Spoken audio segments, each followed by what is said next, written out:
We are back for 2025. I recently posted this little video of the Black DX, but before we get into that, a lot has happened. One of the first things you may notice is the garage got an update. I did renovate the garage earlier this year. It was overdue. I put a lot of cars through the shop, so I wanted to brighten it back up and make some revisions that would make my life more easy. When I first set this place up, it was kind of like just to play around with cars, and now I'm more focused on one chassis and doing certain things, and I've kind of come into a repetition, so I know what I need in the garage, I know what tools I need, and it's just all repeatable. So I wanted my garage to reflect the work I did. So what first I did was I updated the lights. I added a bunch and I converted to LED. That was the first thing, and my epoxy floors had discolored so severely. They used to be gloss white, so I redid the floors. I think that was a big thing for me because anytime I took a photograph or took a video, the floor was just like, it was a mess. So another thing I wanted to do was clean up the walls and get them repainted because I've set up a booth here, and when I set up the booth, I taped up the walls and it ripped the paint off. And also the paint on the walls was blackened from polishing. So when you polish, you can't really tell that the walls are blackening. So when I painted it with light gray, it was like painting white on black. So when I got that painted and turned the lights on, this place was so bright. All right, some of you may be wondering where we are at with the DC2. Okay, so I've pulled the DC2 out and it's ready to be worked on. The paint has had more than enough time to be cured. It's been sitting for 2 years. So where I left it, I left the DC2. It came back from paint. I assembled it, but now it needs the clear coat to be flattened. So we're gonna wet sand and then we're gonna buff it. So currently it has minor orange peel, so we're gonna get rid of that. We're gonna flatten it so it looks like glass, and then it will be ready for the next stage, which would be applying the emblems and such. I did want a little bit of time for it to cure, so there's going to be shrinkage in the clear coat. There's going to be shrinkage in the other things underneath it as well. So I wanted to give it some time. It doesn't sit out in the sun. It's just sitting in the garage. It did go in for a minor bake cycle. I let it cure overnight, and then we baked it a little bit. But other than that, it still didn't cure in the sun. So it did take a while for it to harden before you want to sand it. I've given it ample time, like I said. It's been sitting for 2 years.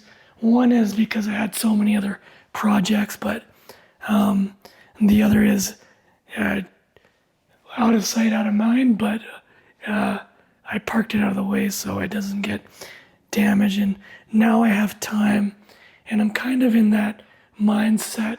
The garage is done. I'm ready to detail and clean the car. So right now, I think I'm gonna, after this Black DX is done, I'm gonna maybe remove some of the parts now, like the molding, and I might start doing panel by panel, sanding at 1000, and we'll get that blocked out. We'll panel by panel, but we'll see. We'll take that slow. I'm in no rush.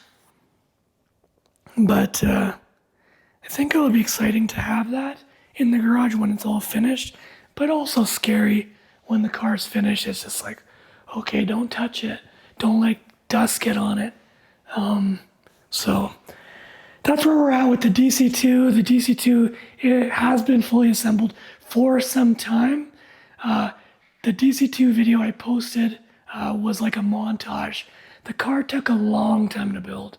It took a long time to find all the parts, and it took a long time to do the body work. So there was a lot of metal work. There was a lot of filler work because I made the panel straight. Like, I skim coated it, I flattened it out with large acrylic blocks, and I really wanted the reflection to be perfect. So it's going to be exciting for that DC2. And on to the next project. Where are we at with the Beetle? A lot of you are curious as to where I'm at with the Beetle. So the Beetle finally went into high build. So meaning I straightened the panel with filler after doing the metal work. So we straightened it out, did the metal finishing, and got it as straight as we could. And then we did a skim coat of filler, and we remove all the filler, and what we're left with is a fairly straight panel. After that, I sprayed it with high build. So a few coats of high build, and that's where I left it. I kind of want to get the whole car into high build. So the fenders here, all the fenders need substantial metal work. So before we can even start applying filler or any type of stuff to level it, it needs a lot of metal work. And these $100 rear fenders, so these are the standard, I forgot where they're from. These ones say Pacific. I got them off Kip One. But this fender was too long at the bottom. So what I had to do was, this is just an example of the metal work required. It was too long, so I needed to shorten the fender to match this. And I needed the radius to match. So I cut it, brought it in, shaped it, whatever. But that's just one thing, and that takes a lot of time. So the next piece would be the shape of the rear apron is not the same shape as the fender. So this is actually a little bit of a tough one, and you kind of got to think about stuff strategy-wise, how to do it. So I think if you cut the flap off, so then this is just a flat piece of metal without the back flap giving it rigidity, and you remove it, and then copy a piece of metal the same shape as the apron and weld that on as the, I guess, lip. You can get the same shape as this. This will form to the shape of the metal you welded it to, and that should help with that. But the problem with this fender is it doesn't fit in any shape or angle, so you have to kind of tackle it piece by piece. So I wish I had a lot of time to spend on this, but I have quite a few projects that are in line. I have 2 cars at least that want that black DX out, so I need to get my personal cars out of the way, and then I can work on other people's cars. But it puts this on the back burner because this is more of a personal project, whereas these cars are investments. I'm restoring them. Black car is more of a daily driver, summer car, demo car, whatever it is. It's just a for fun car, but I haven't spent too much time on it. But this car I have, and other cars I have too, so that's why the Beetle is on the back burner right now.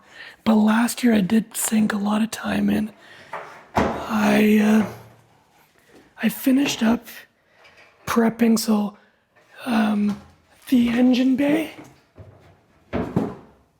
and the frunk has been filled, and it is in high build as well. Same with this. The backs of these, like the back of this lid, is not in high build yet, and I got to remove it to do that.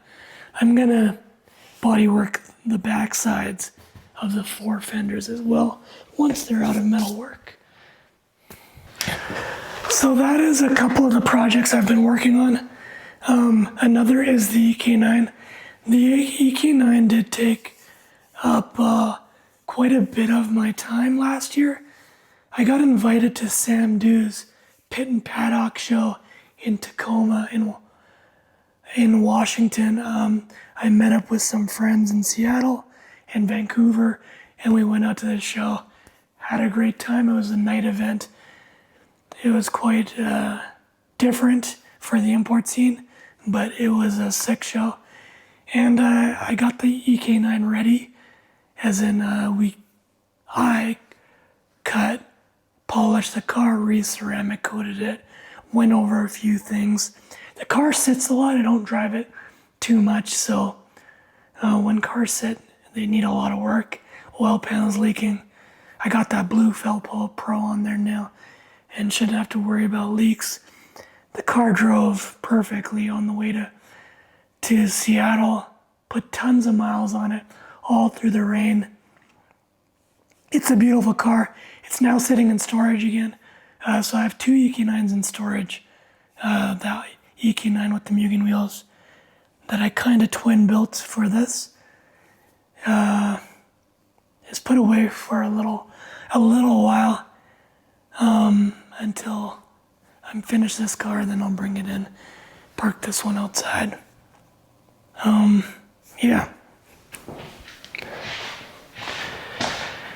Okay, so where did I leave you guys with the Black DX?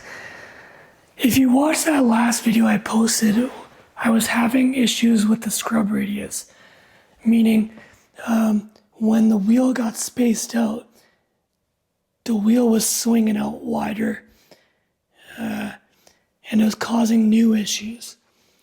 So because the brakes, I was forced to space them out. I don't remember now, maybe 8 mil. So the wheel came out substantially. They're already very aggressive at plus 35. 15 by 8 plus 35 with a massive 225 45. With the scrub radius, it was causing issues with the fender contacting and the headlight. So what happened was, the reason why the video stopped is because I had to put it on a back burner. I didn't know what the solution would be to fix this problem. So what I did was I just parked the car and left it. That's what it is. So what happened was the wheel turned, it broke the JDM CTR headlight. As you can see, I have brand new CTR headlights, so I don't want that to happen again. So me and my friends, we discussed what the options were, and I did exercise them in that last video. We pulled the fender out, and it caused weird formation, a bend and a tear in the fender.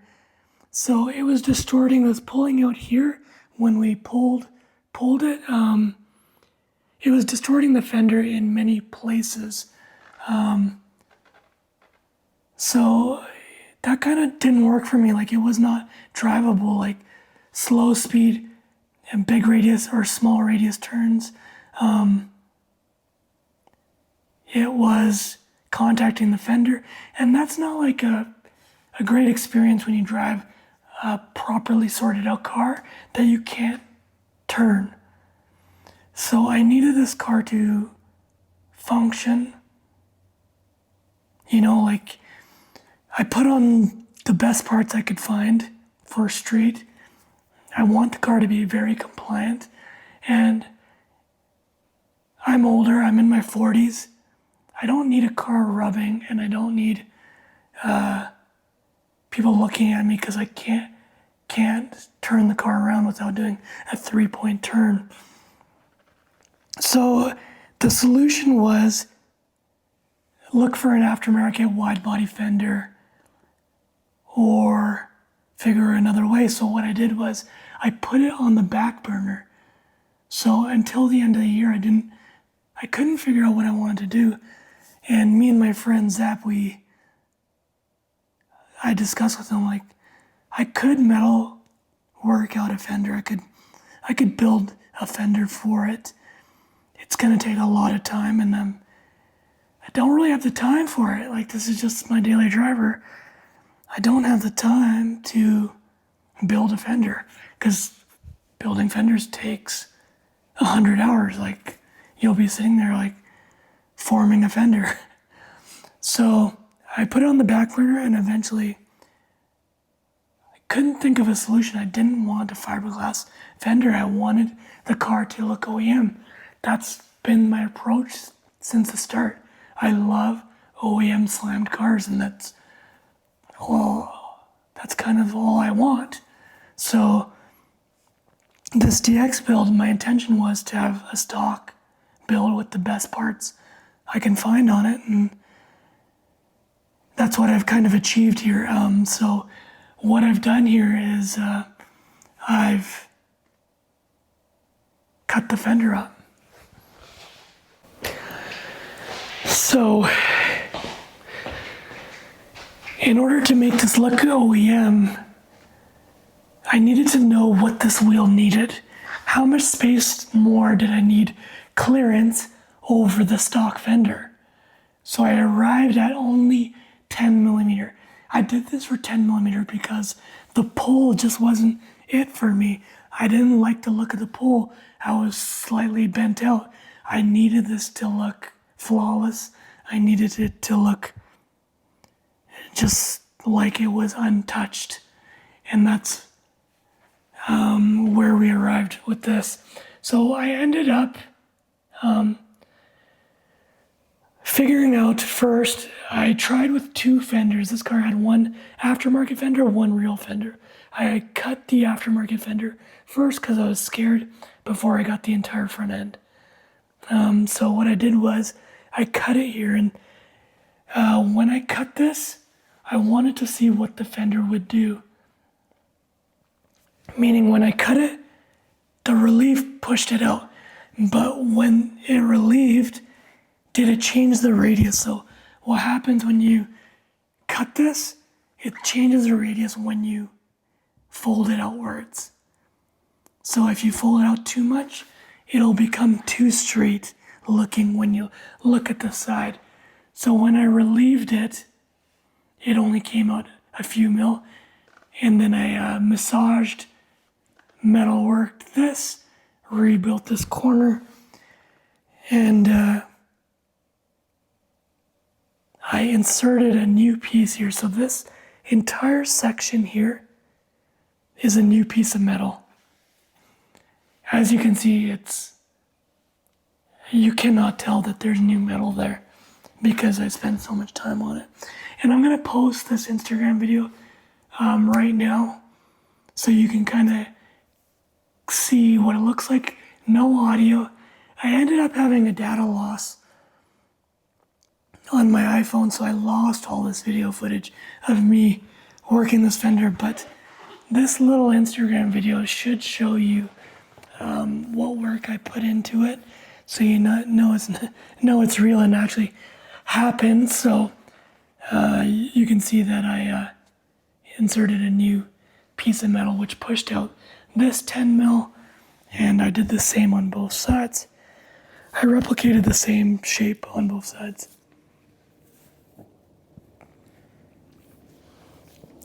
But the next step after that was the bodywork, so we filled it and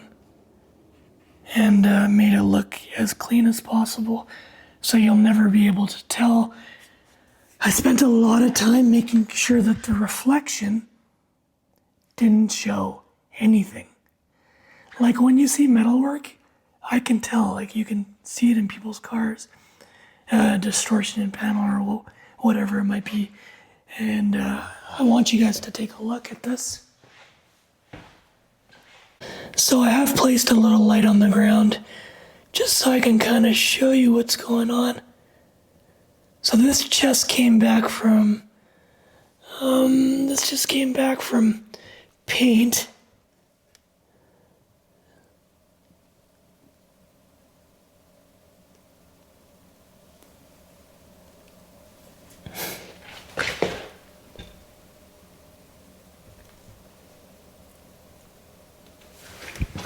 I'm going to pick up the camera a little bit and kind of show you the metalwork.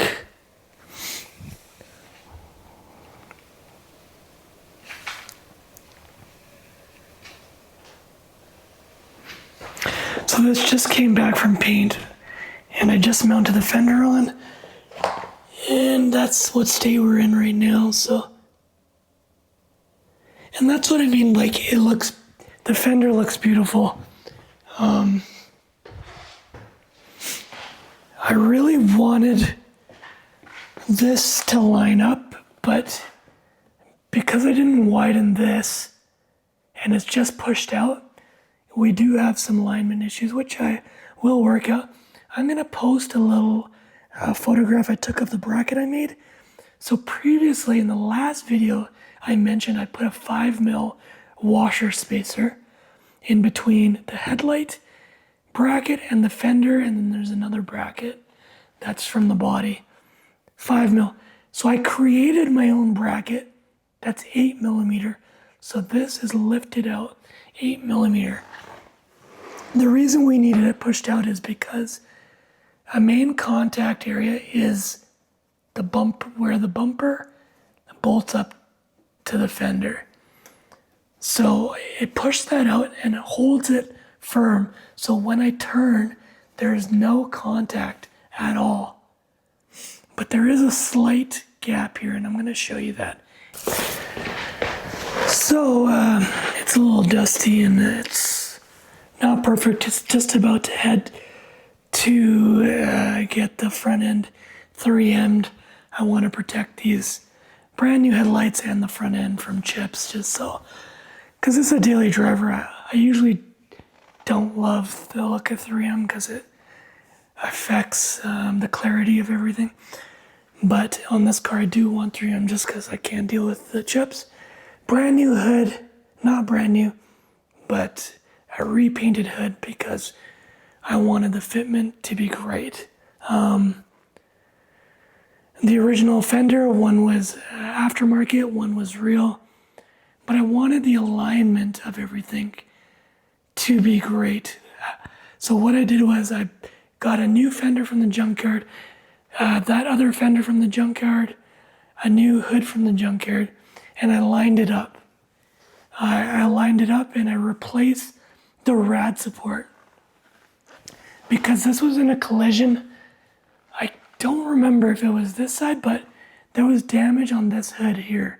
And the clear coat was cracking and I could see outline of Bondo. So I just did away with the hood because I wanted to make sure it was straight. So the hood was gone. I replaced the rad support, the entire rad support, because the fenders were shimmed on one side. I don't remember which side, but the fender was shimmed. And I know from the Integra that if everything's not perfectly straight, then you're gonna have a hard time with your panel gaps. So I replaced everything. I even repainted the front bumper, even though it was brand new previously. So from that, I replaced the two fenders with new ones, lined it up, and then I did the surgery on the old fenders first. I tried it out. I wanted to see how they would react, and then I went on to this fender. So this fender is the new fenders, which I did the work to. And as you can see, the spacer in the bracket caused this to stick out a bit. It sticks out a bit on both sides. I have a little gap underneath. I think not the bracket. I've tried adjusting the bracket. I'm gonna try bringing up the bumper support if that moves any. But when you start stretching it and pulling it out, it does affect gaps in different places. I've moved the headlight around. So the bracket that pushes this out, what I cut in half, 8mm, it has a tab on it. I think the tab needs to be built out, so I'm gonna have to rework it and not use the OEM stuff to hold this section of the bumper like this. So the top holds this, but the bottom little tab needs a little bit more reinforcement to hold it out like that. So I'll remove that bracket and I'll get that done. But as you can see, that's where we're at with this car.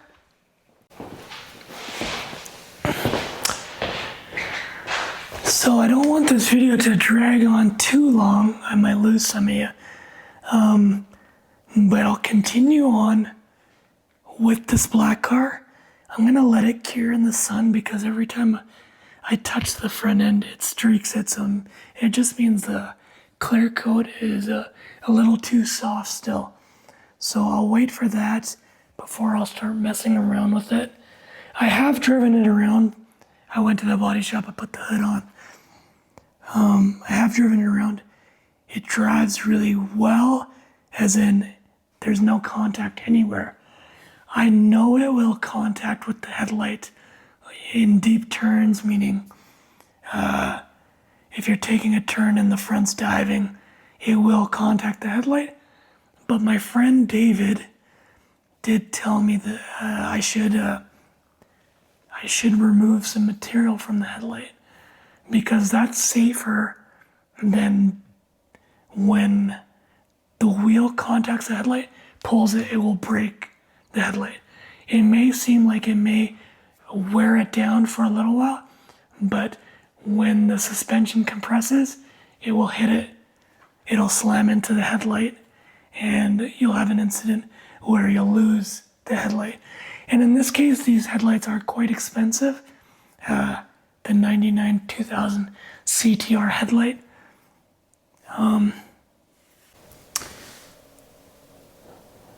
As you can see, I spray painted and not spray painted. I painted the underside of the hood. I replaced all the hardware, the rubbers, the stickers, the washers, and I even replaced the hood prop with a new EK hood prop. As for the engine bay, the rad support did get sprayed, so it looks a lot fresher than it did before. The engine bay is looking a little dry. The original paint isn't as black as it should be. As soon as I painted the rad support, the blackness of the engine bay looks almost gray now, so it is turning out pretty nice. I do like it. I'm not in love with the header. The header, I think, so I polished this T1R header out. It came with the car. It's corroded very quickly. You might note that like the Toyota header, some headers, they rust very quickly. They'll develop black pits, and this one's like fully browned. And I barely drove the car, like it just got a little bit of rain on it, and the header is discolored. The Mugen header will rust over time, but it holds. Like my EK9 with the Mugen header, it stayed gold chrome polished for a very long time. I've driven it in the rain. They just use a better mixture of stainless, so it doesn't have impurities like this T1R header does. So I'm probably gonna get rid of that at some point, just because it's just killing the aesthetic or the vibe of the engine bay. So I do want to get AC in here eventually. I can't remember if it was in the last short video I just posted that I had the components for it. So I do have a bunch of parts for it. It's just I haven't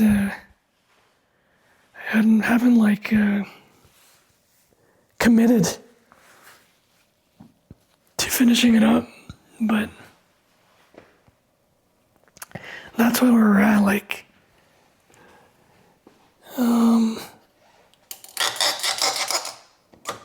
brand new lids, new carving bar. I just installed that.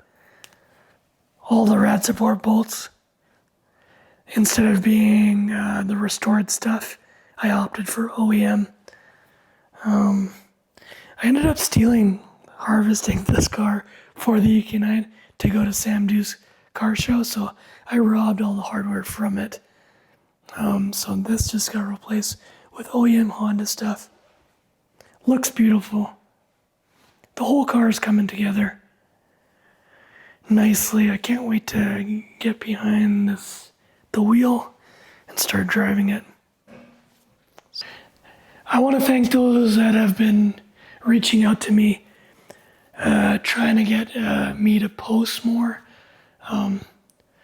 It can be kind of hard to post to YouTube. It takes a lot of effort. There's a lot of video editing. It's a lot of data.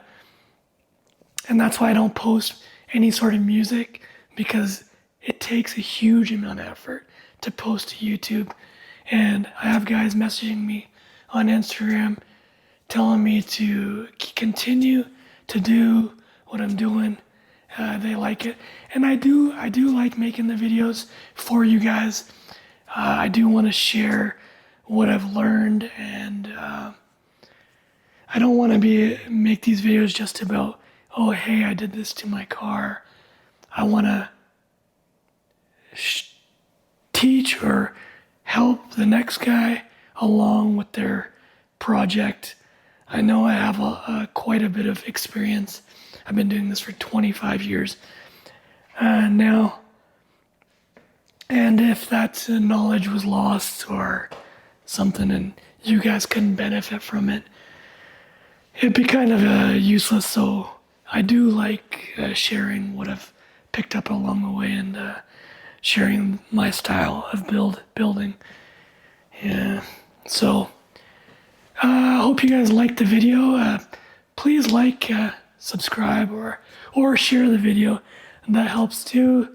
It sucks posting a video when only one person sees it. It's just like, okay, should I post another video?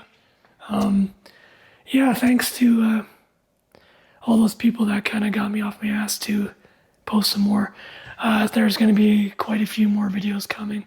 I'm going to try to do this regularly, and if you follow me on Instagram, you can follow me. I'm at Wooster with 3 O's. I do post frequently on there. I'm trying to post regularly, try to post daily if I could, but it can be tough. So thanks for tuning in. Stick around, subscribe, and I'll see you on the next one.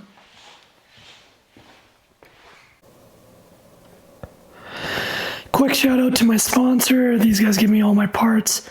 RacingHistoryCompany.com.